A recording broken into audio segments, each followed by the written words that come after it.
Assalamu alaikum la famille, ravie de vous retrouver aujourd'hui. Je vous propose la recette de marlouf au lait de coco. J'en fais pas souvent, j'en fais une fois tous les 50 ans, mais je vous dis que c'est trop bon. Ça change. Il faut toujours changer, il ne faut pas rester toujours sur la même chose. Donc là, pour la réaliser, c'est la même chose. On remplace l'eau par le lait de coco, c'est tout. Il n'y a pas plus compliqué que ça. Dans une bassine, vous allez venir mettre de la farine. Ça, c'est de la farine fluide que j'ai utilisée. Mais vous pouvez utiliser n'importe quelle farine.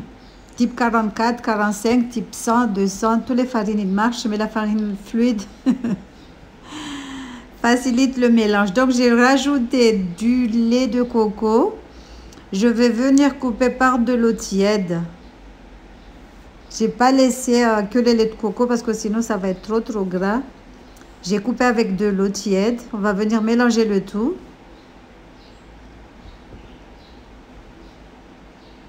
Mais je vous dis que c'est trop bon, tester chez vous, c'est trop bon. C'est une recette que j'avais goûtée à longtemps par une amie anjouanaise, ça date. Hein. Elle m'avait fait goûter ça.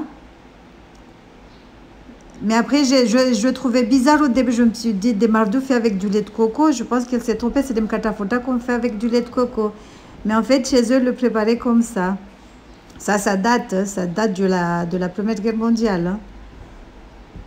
Donc, je ne sais pas si ça se fait toujours maintenant ou ça se fait plus. En tout cas, bref. Donc, j'ai mélangé le tout. Là, je continue toujours. Là, on va bien pétrir la pâte pour avoir une pâte homogène, non collante, la pâte à marlouf normale.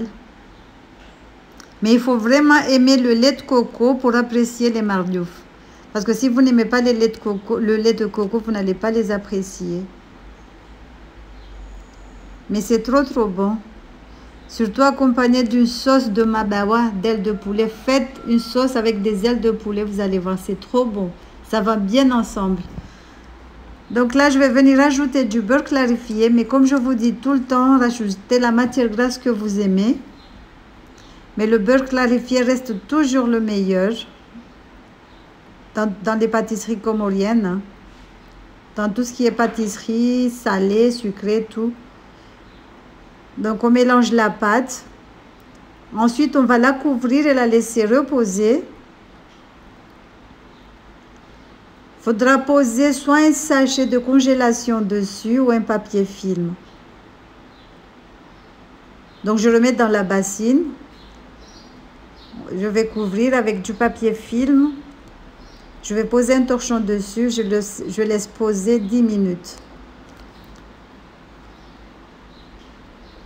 Je mets un tout petit peu d'huile dessus. Moi, j'ai mis de l'huile dessus parce qu'il fait trop chaud. La pâte se dessèche facilement.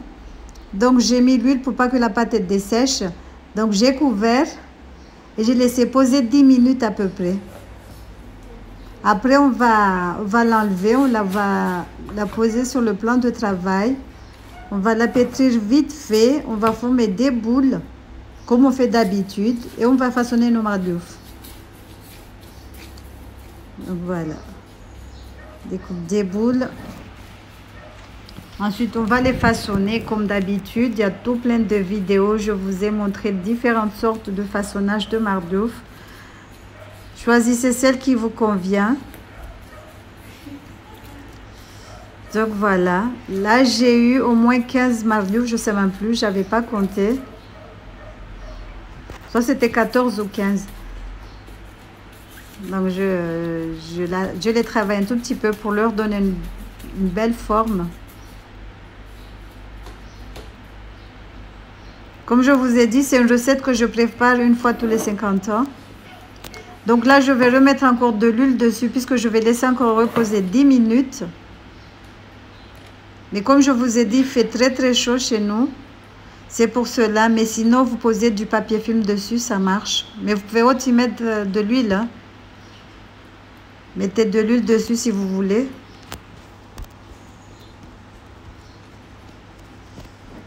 Je vais encore recouvrir et laisser poser 10 minutes. Le temps de repos est très important. Là, c'est un sac de congélation que j'ai découpé. Après, j'ai posé dessus. Je vais encore poser un torchon et voilà. Et on laisse encore reposer 10 minutes.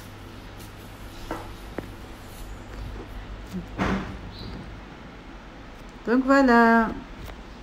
Comme je vous ai dit, le lait de coco, on peut le remplacer par de l'eau, que par de l'eau ou par du lait de vache. Donc là, on va les façonner. Désolée pour le cadrage, je ne sais pas ce qui m'a...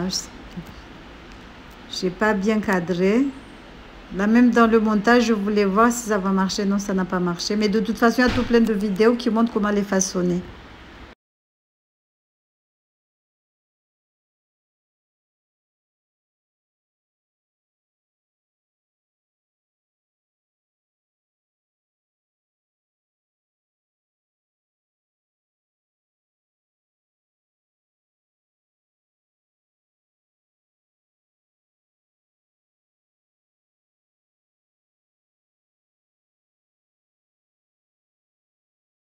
Donc, à chaque fois qu'on façonne les escargots, il faudra les recouvrir avec le même papier qu'on avait tout à l'heure, le sac de congélation. Et on va passer à la cuisson. Pour la cuisson, vous allez faire chauffer une poêle sans matière grasse. On va venir poser la galette dessus. Et si vous voyez des bulles se former, là, vous pouvez mettre la matière grasse et vous le retournez tout de suite après. Voilà. Donc là, il faudra laisser dorer et voilà, le tour est joué.